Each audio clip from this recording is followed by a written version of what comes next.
వేస్ట్గా అయిపోయిన వాటర్ బాటిల్ని అంటే యూస్ కాని దాన్ని ఎట్లా యూస్ చేసుకోవచ్చో నేను ఇప్పుడు చూపిస్తానండి మీకు. షార్ప్ పొయినాటి కత్తులు ఉంటాయి కదండి, అంటే మనం వాడంగా అవి ఇంక దేనికి పనికిరాని కొన్ని కత్తులు ఉంటాయి కదా, వాటిల్ని ఒక 2 నేను వీటికే కేటాయిస్తాను. అంటే ఏదైనా వేస్టేజ్ కట్ చేసుకోవడానికి, అంటే ఏమైనా హోల్స్ పెట్టుకోవడానికి కానివ్వండి, అందుకోసంగా వేడి చేసి పెట్టుకుంటానండి ఈ విధంగా. ఆ గ్యాస్ వేస్ట్ కాకుండా దాని మీద పాలదాబర పెట్టేశాను. ఇప్పుడు ఈ వాటర్ బాటిల్కి ఆ పైన అంతవరకు కట్ చేసేస్తున్నానండి. ఇది హోల్ పడింది వాటర్ బాటిల్. ఇది హీట్ తగ్గంగానే ఇంకో కత్తి పెట్టేస్తానండి స్టవ్ పైన, అది వేడెక్కుతుంటుంది. ఆ విధంగా ఆ బాటిల్ మొత్తాన్ని కట్ చేసుకున్నాను. బాటిల్కి పైన అంతా రఫ్గా ఉంది కదండి, అదంతా కూడా నీట్గా చేసుకోవాలి. వేడి చేసి చాకుల్ని ఆ వేడి చాకు ఎత్తి దాని మీద పెడితే మంచిగా అయిపోతుంది నున్నగా.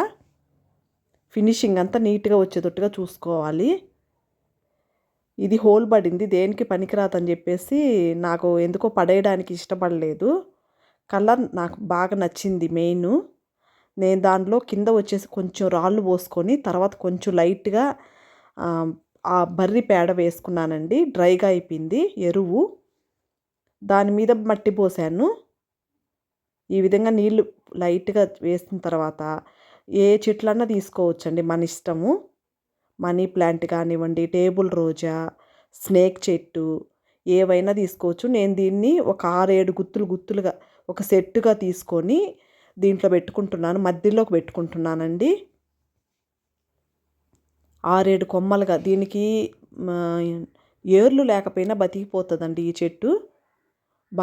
బాగా అల్లుకుంటుంది, చాలా బాగుంటుంది అందంగా. నేను ఆఫ్టర్నూన్ చేశాను, అంటే ఎండ బాగా పడుతుంది.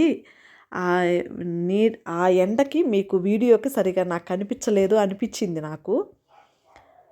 కానీ తీసేసిన తర్వాత చూసుకున్నాను, అది ఎండ వల్ల అంత లుక్ కనిపించలేదనేసి. కానీ చాలా అంటే చాలా అందంగా వచ్చిందండి.